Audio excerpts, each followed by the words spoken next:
Like most people, I was a big fan of Malcolm in the Middle. This is Malcolm. He's a typical run-of-the-mill genius. He has an IQ of 165. With its weird humor, offbeat characters, and seizure-inducing intro, The boss of me now. You're not the boss of me now. You're not the life is unfair. it was the perfect representation of how I wish I could have complained about my middle school and high school experience. In my middle school years, I felt like I was Malcolm, too smart for my own good, too much of a whiny complainer to use those smarts, and in the end, I really did love my family and friends, even when my dad went on to have a way more successful career than I did. The late 90s and early 2000s angst and gross-out humor was personified in Malcolm and the... Wait, do they actually not have a last name? Please welcome Malcolm. How did I never know this? Became a pillar of an entire generation of kids. From Reese's schemes, to Francis's schemes, to Hal's schemes. There were a lot of schemes. There's a fire right now during my Malcolm in the Middle video. Go check it out. This is not a bit. This is not part of the video. Is this you guys? No. No? Oh, maybe it's the ladies down there. Everything okay? I don't know either. It's okay. Okay. It is so freaking loud. The fire alarm's going off. So naturally, they had to make a sequel. So naturally, as we all got older and the show that we knew and loved just remained an endlessly rewatchable relic of a bygone era, the show needed an epilogue, which is just a fancy way of saying that Disney owns it now and everybody but Walter White needed a paycheck. We're in the money. We're in the money. I mean, everybody went on to have very successful careers. Especially Dewey, who now sells chicken rollers for $2.99 at the Circle K. Now, while I did find this remake boot sequel shallow, derivative, devoid of creativity and wit, and likely written by a corporate think tank with a collective fourth grade education, there were moments where I did genuinely laugh out loud, and it was nice to see the cast back together again. Hal is up to his old wacky hijinks, and Lois, Oh, must be a coincidence. Jan Krakadoosh Money is great as always, and Frankie Muniz is excellent at playing himself.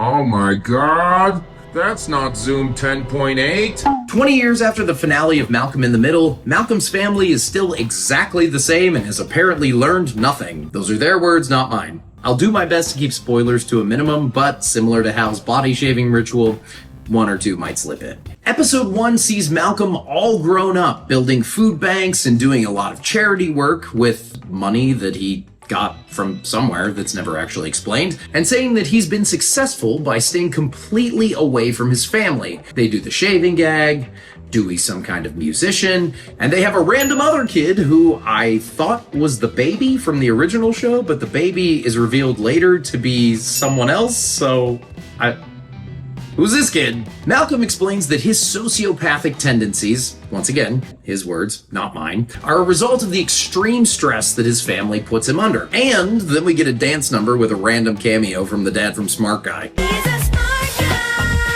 And this gets into my first big problem with Life's Still Unfair.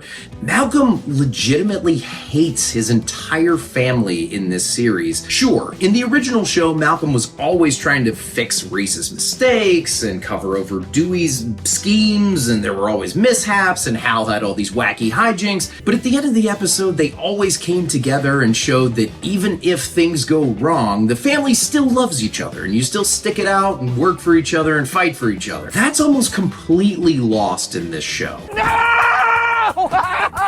Malcolm treats his family as if they actually abused him and just ruined his entire life, which maybe he would grow up like that, but I feel like the way that the original show ended kind of doesn't fit with what they're trying to do here. But this new show does a complete 180 that rivals Tony Hawk Pro Skater. He's constantly screaming. There is so much Frankie Muniz screaming. Do you know the kind of trauma you caused me?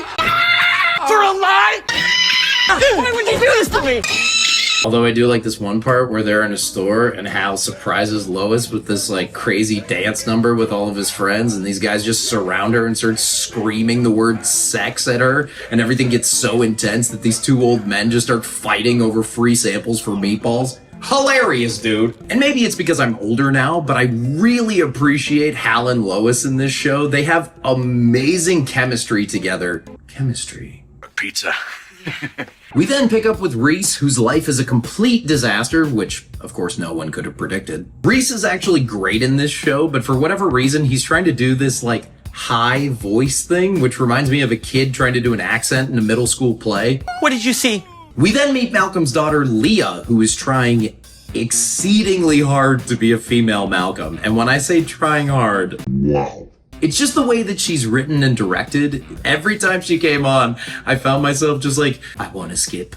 I want to skip. Some people might find it endearing. Tell me in the comments if you've seen it and you liked it. When you're both awkward funny and trying to play off of each other, it just ends up being bad. Never fall in love with someone that's better than you, okay? You'll just end up disappointing them and disgusting yourself. Idiot! Idiot! No! I feel like if I comfort him, he'll keep going. Idiot! I think a character like Malcolm, who's way too smart for everybody else, and everybody else is just kind of a wacky goofball stereotype of one certain thing, has to work together in a cohesive unit. It has to be an ensemble cast in order for a character like Malcolm to work. So if you have two Malcolms together in a room talking to each other, the jokes just don't work. Like Leah will be like, oh, you're sweating and you're talking really fast, so you must be nervous to talk to me. And then he'll be like, well, your room is really hot. Comedy! Certainly, I'd rather watch this than have a root canal. The writers seem like they hate the character of Malcolm, and they just want him to suffer the entire time. The original show had a little bit of that, but they always had these strong character moments where Hal would come in and give him some encouragement, or there would be a breakout moment with Reese, or something like that. And then when you don't have that, and it's just a bunch of characters that are confused by each other, it cut back to the family. So the entire series revolves around Hal and Lois's 40th wedding anniversary, which is going to be a giant party that Lois finally gets the chance to do her way. Because as you'll recall, Hal is so in love with Lois that he's always giving her these lavish gifts and doing these big shows of affection that end up inevitably going wrong. So Lois tries to take control of this party and make it her own giant celebration her way. And we find out that Reese has been secretly posting videos of Hal's blunders on YouTube for clout. Joke's on you, Reese, because there are already 1 million faceless YouTubers that do that. Get with it! This is where the show starts to get really bizarre and not in a funny way. So Hal comes in and finds out everything that everyone has been doing at his expense. He goes into this full depression, like manic clinical depression. And Malcolm, while still trying to push his family to the side and not fix anything with them, tries to fix what's broken with his secret girlfriend and daughter. But of course his character sucks, so it all goes wrong. Why did they make this show again? Oh yeah. Episode 3 picks up with Malcolm trying to manipulate his girlfriend into talking to him again and has an extremely unfunny meltdown in the car. We then enter into a very bizarre scene where I think Bryan Cranston is just trying to win another Emmy or something. But it's very serious, and we don't need this, okay? Hal's a wacky goofball that loves his kids. That's all we need. We don't need this, like, It's half of an episode, dude. We spend 15 minutes at least, and the entire series is like maybe 2 hours long. We don't need a 15-minute sequence of Hal trying to figure out his repressed trauma. Serious Hal doesn't work for me. Feels like washing your eyes out with Baja Blast. Although I did like this one part where he's beating himself up with a bunch of random cartoon props. Classic Hal. Literally 3/4 of the way into the entire series, Malcolm is finally kidnapped by his daughter and his girlfriend, and they go to the anniversary party. It's at the end of episode 3. There's only 4 episodes, dude. We want Malcolm with the family. That's what we want. That's what makes the show magical. And it takes 3 out of 4 episodes to get there, dude. What were they thinking? Frick! The fourth and final episode sees the anniversary party come together with very little opposition at all. Like, very little. Like, it is very easy for them to put on this party. There are some random cameos, and as you would expect, every single character that you remember from the original show is just shoehorned in to what feels like the longest scene in television history, where Malcolm comes in and he's meeting every single character. He's meeting his friends from middle school. He's meeting with Stevie. He's meeting with this guy and this guy. And then you see these guys, and it's Butch from Gotham. Wayne, you need to adjust these speakers.